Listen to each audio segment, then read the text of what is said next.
Volume kendaraan bermotor di Indonesia saat ini meningkat cukup banyak. Bahkan dalam satu keluarga itu punya sepeda motor lebih dari satu.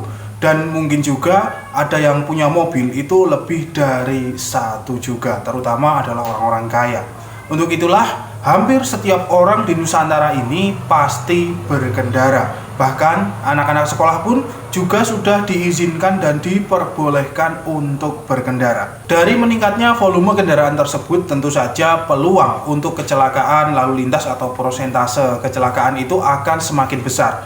Apalagi didorong dengan orang-orang Nusantara yang mohon maaf ya, itu sangat kurang sekali, sangat kurang taat dalam berlalu lintas. Selain itu, ternyata ya kecelakaan bukan hanya disebabkan oleh faktor banyaknya kendaraan juga, tetapi adanya faktor X alias faktor gaib. Nah, apa saja gangguan gaib saat berkendara ya, saat di jalan raya tersebut, dan bagaimana cara menanggulanginya? Simak pembahasan ini sampai selesai.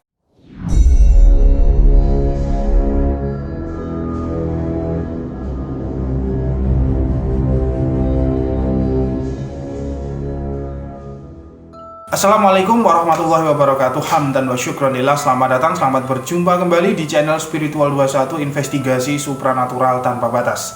Mau percaya ataupun tidak bahwa yang namanya gaib itu ada, seluruh negara di dunia itu pasti bersentuhan dengan yang namanya hal-hal gaib. Semua agama itu juga bersentuhan dengan hal-hal gaib ya. Agama Islam, Kristen, Yahudi itu mempercayai adanya makhluk gaib yang berwujud malaikat. Agama Hindu, Buddha, dan lain sebagainya itu ya, yang merupakan kita sebut dengan agama Buddha itu mempercayai adanya dewa-dewa dan lain sebagainya. Sudah sejak dulu Nusantara ini terkenal akan hal-hal gaibnya juga. Terkhusus gaib yang ada di Nusantara itu dibagi menjadi dua kubu besar, yaitu kubu aliran putih ataupun aliran kebaikan dan kubu gaib aliran hitam alias aliran kejahatan. Kubu aliran putih itu didominasi oleh para tokoh-tokoh agama ataupun orang-orang yang memegang teguh agamanya, apapun agama yang dianutnya ya. Sedangkan aliran hitam itu didominasi oleh orang-orang yang tidak taat ataupun kurang taat dalam beragama. Kedua aliran mistisme tersebut tentu saja tidak lepas dari yang namanya makhluk gaib juga. Tentu saja makhluk gaib juga ada yang baik dan juga ada yang jahat ya. Yang baik tentu ikut aliran putih dan yang jahat itu tentu saja ikut aliran hitam. Berbagai bukti dan pengalaman itu terjadi bahwa orang-orang putus asa lebih cenderung masuk dalam lingkup mistisme hitam. Mereka ingin dengan ritual aliran hitam tersebut ya, mistisme hitam itu, maka masalah itu akan cepat selesai. Biasanya masalah-masalah yang bersifat ekonomi, ingin kaya, hutang cepat lunas, dan lain sebagainya. Itu tadi sekilas tentang pemahaman hal gaib terkait dengan hal-hal mistis tersebut. Ternyata ada sangkut pautnya dengan lalu lintas ataupun berkendara. Faktor X ternyata juga berperan dalam tragedi-tragedi kecelakaan di jalan raya. Lalu apa saja faktor X tersebut? Tentu saja ini tidak banyak orang yang mengetahuinya. Mungkin orang itu tidak mengira bahwa ini adalah faktor X. Nah, saya jelaskan satu persatu. Yang pertama adalah setan budek. Apa itu setan budek? Setan budek itu merupakan sosok gaib itu yang biasanya ada di rel perlintasan kereta api. Sosok setan budek ini membisiki lalu menutup telinga seseorang serta mengaburkan pandangan seseorang, sehingga menyebabkan orang tersebut itu tidak mendengar ataupun melihat ada kereta api lewat. Kalau sudah begitu, maka orang itu tentu akan ditabrak oleh kereta api. Namun sebenarnya setan budek itu tidak hanya ada di rel kereta api saja. Setan ini bisa ada di mana saja, terutama itu yang ramai lalu lintas. Asal-usul setan budek ini saya sendiri juga kurang mengetahuinya itu dari mana, karena saya belum menginvestigasi lebih lanjut. Nah, cara kerja setan budek yang di luar rel kereta api ini juga sama, yaitu menggoda manusia, menutup telinga, dan mengaburkan pandangan, sehingga Orang-orang yang berkendara dan pas diganggu setan ini, maka akan kecelakaan ataupun menabrak sesuatu. Kemudian yang kedua adalah tumbal pesugihan. Di Indonesia itu kalau kita telaah itu memang banyak sekali yang memakai pesugihan, terutama pengusaha-pengusaha kaya raya. Ada banyak sekali ragam jenis pesugihan di Nusantara ini. Dan tentu saja pesugihan tersebut selalu memakan tumbal. Nah, ada salah satu pesugihan itu yang cara ritual dalam mencari tumbalnya adalah di jalan raya, pemirsa.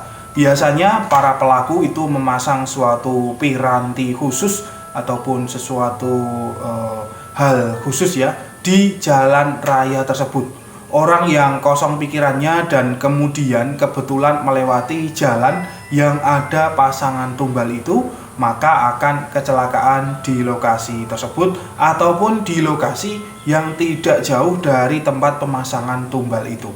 Dan kemudian orang itu akan meninggal di tempat atau akan meninggal selang beberapa waktu setelah kecelakaan itu terjadi.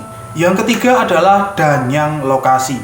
Danyang itu adalah serapan dari bahasa Jawa yang artinya itu adalah makhluk gaib penunggu ataupun penguasa suatu tempat. Biasanya danyang ini bertempat tinggal di pohon-pohon besar, batu-batu besar, sumber air, candi, arca-arca kuno, makam-makam kuno, kemudian sumur ya.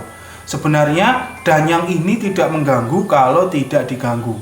Kalau Anda melihat ada pohon ataupun batu besar di pinggir jalan, biasanya memang ditempati oleh danyang. Para danyang ini tidak menyukai manakala ada pengendara itu yang ugal-ugalan.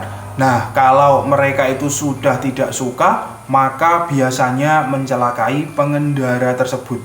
Dan tentu saja orang itu akan mengalami yang namanya tragedi kecelakaan yang mungkin menabrak sesuatu ataupun masuk jurang atau semak-semak.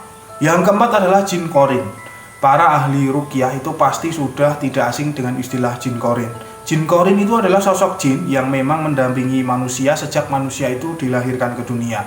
Kalau manusianya baik, maka biasanya jin korin tersebut ikutan baik. Begitupun sebaliknya ya. Wujud jin korin ini adalah sama dengan wujud kita manusia. Jin korin ini sering membisiki sesuatu kepada manusia tersebut, baik itu bisikan baik ataupun buruk. Semua tergantung jin tersebut. Jin korin yang biasanya membisikkan hal keburukan itu salah satunya ketika seseorang berkendara.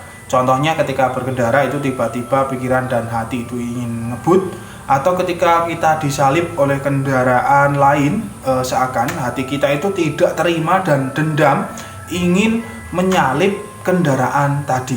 Dan contoh-contoh yang lainnya masih banyak lagi. Tentu saja hal-hal itu memicu peluang untuk terjadi kecelakaan lalu lintas. Dan mungkin saja korbannya itu bukan kita yang dibisiki, tapi bisa saja orang lain yang kita tabrak. Yang kelima adalah santet. Nah, santet itu bukan saja mengirim benda-benda tajam itu secara gaib ke tubuh orang lain, tetapi ada santet yang mengirim kutukan ataupun kita sebut energi negatif, sehingga orang yang terkena santet ini akan mengalami kecelakaan lalu lintas yang sangat parah sehingga bisa cacat, bahkan itu meninggal dunia. Santet ini disebabkan karena orang itu tidak suka dengan kita, mungkin kita telah menyinggung perasaannya, walaupun kita tidak merasa menyinggungnya ya, mungkin seperti itu. Mungkin juga karena persaingan bisnis yang besar, yang nominalnya itu sangat besar sekali, dan lain sebagainya. Kemudian yang keenam adalah lalu lintas jin. Di dunia jin itu sebenarnya sama seperti kita, termasuk salah satunya adalah berlalu lintas. Nah, apabila kita secara tidak sengaja menabrak salah satu jin yang sedang berjalan ataupun berlari, maka tentu kita akan menerima imbasnya, yaitu kita bisa saja dilempar oleh jin yang lain ya, sehingga tiba-tiba dalam berkendara rem kita mungkin blong ataupun menabrak sesuatu ataupun masuk jurang dan lain sebagainya. Lalu bagaimana kita tahu ada lalu lintas jin sedangkan kita sendiri itu tidak bisa melihatnya? Nah, biasanya jin itu banyak berlalu lalang itu ketika pergantian antara siang dan malam, yaitu di waktu adzan maghrib. Maka dari itu kalau bisa ketika adzan maghrib itu tiba, maka seyogyanya kita berhenti sejenak Baru setelah itu kita lanjutkan perjalanan. Syukur-syukur kita sembahyang dulu. Nah, itulah pemirsa sekalian 6 faktor gaib yang perlu kita waspadai manakala itu kita berkendara. Sudah sejak dulu Rasulullah mengingatkan, menganjurkan kita untuk selalu berdoa sebelum bepergian. Tentu saja doa itu tujuannya untuk perlindungan kita semua agar terhindar dari hal-hal gaib dan kita tidak kecelakaan ketika bepergian, sehingga kita bisa kembali sampai di rumah dengan sehat walafiat. Nah, bagi yang ingin proteksi gaib ya, yang dikhususkan untuk kendaraannya, kami punya sarananya, yaitu azimat kendaraan. Azimat ini isinya nanti bukan jin ataupun makhluk halus, tetapi asma-asma Allah, doa-doa, dan tumbuhan herbal khusus yang fungsinya adalah sebagai benteng gaib sebuah kendaraan bermotor. Caranya itu hanya cukup dipasang di belakang plat nomor. Kalau untuk sepeda motor itu cukup dipasang di plat nomor bagian depan. Sedangkan untuk mobil itu harus memasang di plat nomor bagian depan dan bagian belakang. Kalau berminat nanti silahkan ya, bisa langsung saja memesan kepada kami. Azimatnya itu akan kami buatkan dan kami kirimkan ke tempat Anda. Selanjutnya, bagi yang ingin mengetahui produk-produk spiritual, azimat-azimat dan lain sebagainya, silahkan nanti kunjungi saja website kami, yaitu www.hikmahnuralam.blogspot.com. Nanti di situ ada tab ya, silahkan dibuka tab produk spiritual dan jasa spiritual. Nanti bisa baca-baca di situ. Kalau tertarik nanti bisa langsung hubungi kami. Nah, mungkin cukup itu. Saya Patih undur diri. Subhanakallahumma wa bihamdika asyhadu an la ilaha illa anta astaghfiruka wa atubu ilaik. Alhamdulillahirabbil alamin. Wassalamualaikum warahmatullahi wabarakatuh. Akan selalu ada misteri di dunia ini. Salam spiritual.